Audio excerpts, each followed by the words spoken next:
Cao Cao once dug up a bronze sparrow at a place called Golden Light. He asked Sun Yu, "What omen is this?" Sun Yu replied, "In ancient times, Shun's mother dreamed of a jade sparrow entering her bosom, and afterward gave birth to Shun. Now that my lord has found a bronze sparrow, this too is an auspicious sign." Cao Cao was delighted.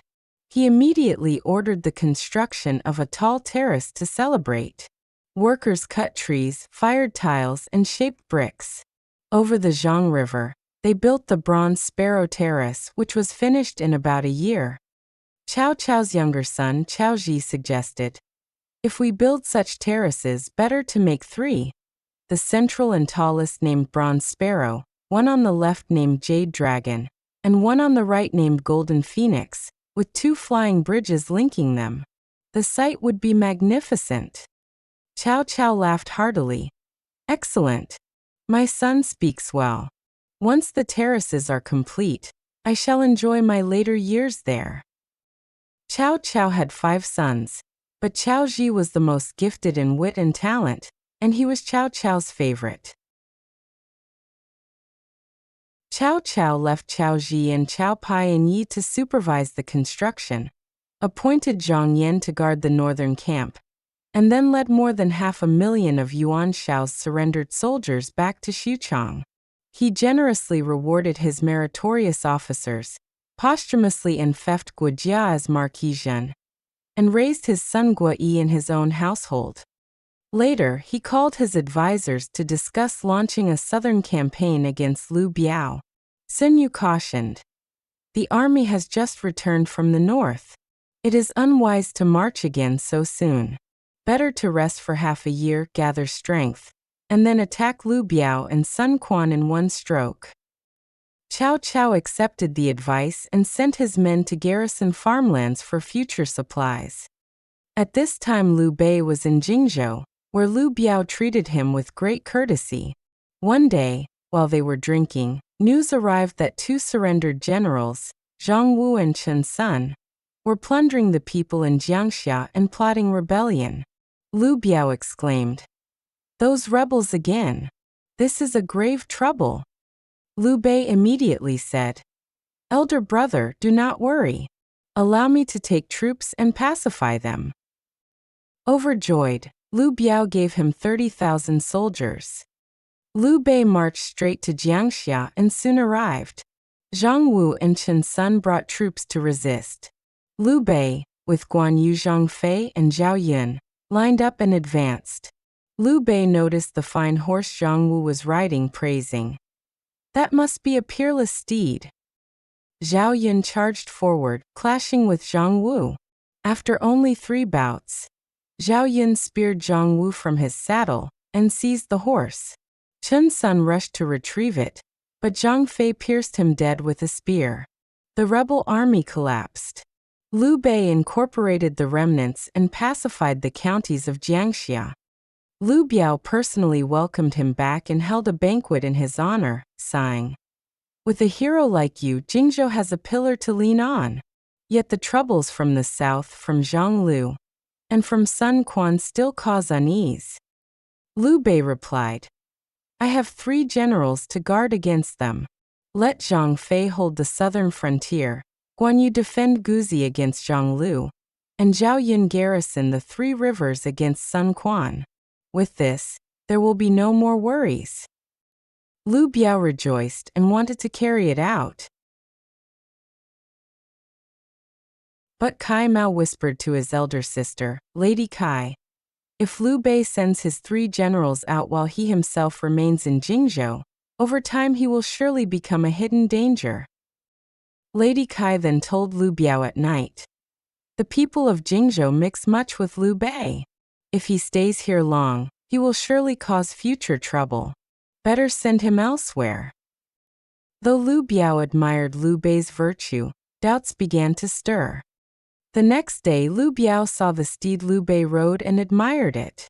Learning it was Zhang Wu's horse, he praised it repeatedly. Liu Bei presented it to him. Liu Bei happily rode it back to the city.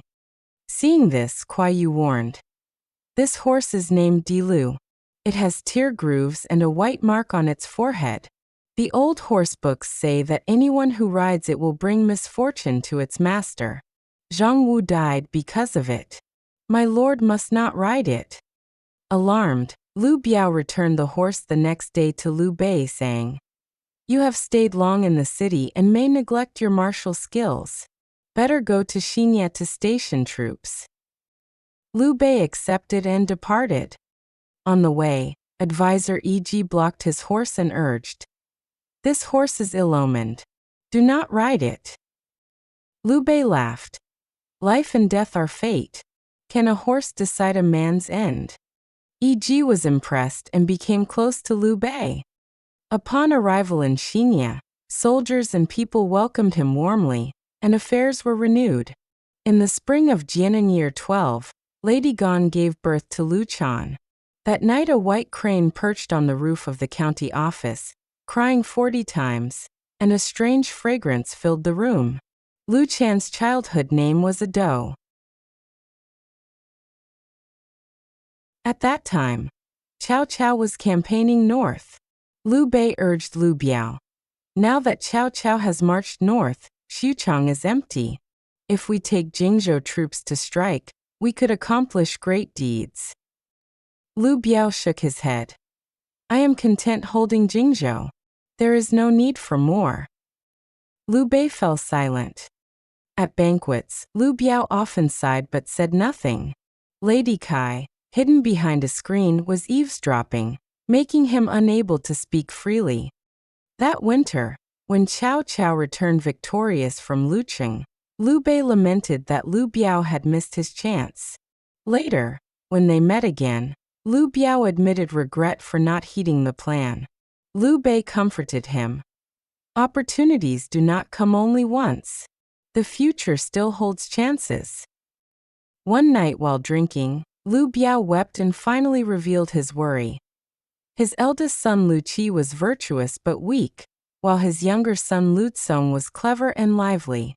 He wanted to depose the elder for the younger, but feared the rites forbade it. To favor Lu Qi, he feared the Kai clan's power might grow into chaos. Liu Bei sternly advised, "To depose the elder and set the younger has always been the root of disorder. If you fear the Kai family's power, reduce it gradually.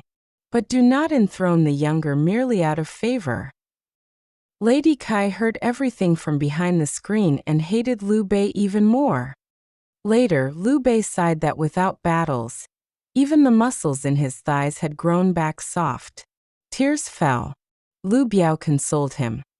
"Cao Cao once said that among all the heroes, only you and he are true. Surely you will achieve greatness." But Liu Bei, drunk, blurted, "If I had a foundation, none of the petty men under heaven would matter." Liu Bei heard this and was displeased.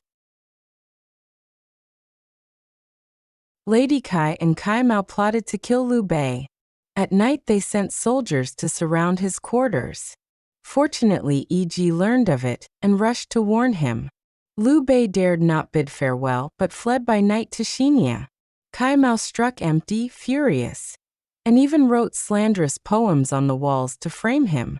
Though Liu Bei was angered, he suspected Liu Bei was innocent and pursued no further. Soon after, Kai Mao schemed again, holding a banquet in Xiangyang to invite Liu Bei. Liu Bei hesitated, but Guan Yu argued that refusing might raise suspicion. Zhao Yun promised to guard him, so Liu Bei went with 300 soldiers. At the feast, Kai Mao set ambush troops, intending to strike when the wine flowed. Once more E.G. secretly warned Liu Bei.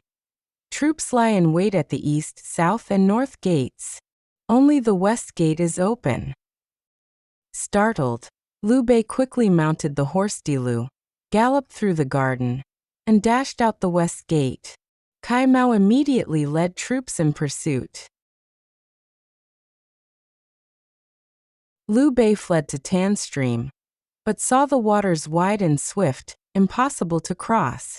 Looking back, the pursuers closed in. "This time I am doomed," he thought. In desperation, he spurred his horse into the torrent. but the horse sank into mud, soaking his clothes. Liu Bei cried out, "Dilu, if you mean to harm me today, then let me die here." At that instant, Dilu gathered its strength and leapt, clearing 3 zhang across the stream, carrying Liu Bei to the far bank. It was as if Liu Bei flew through clouds, escaping death. Kai Mao arrived at the bank, bow in hand but powerless. He could only gasp, "What divine aid is this?" As he stood stunned, Zhao Yun charged up with 300 men to rescue his lord. Thus Liu Bei escaped the peril. Summary. This chapter tells of Cao Cao's construction of the bronze sparrow terrace as a display of might, while interweaving Liu Bei's dangerous position in Jingzhou.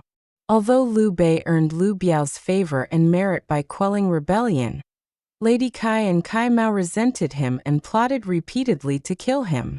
Liu Bei escaped death several times, aided by E.G.'s secret warnings and the miraculous leap of the ill-omened horse Dilu at Tan Stream.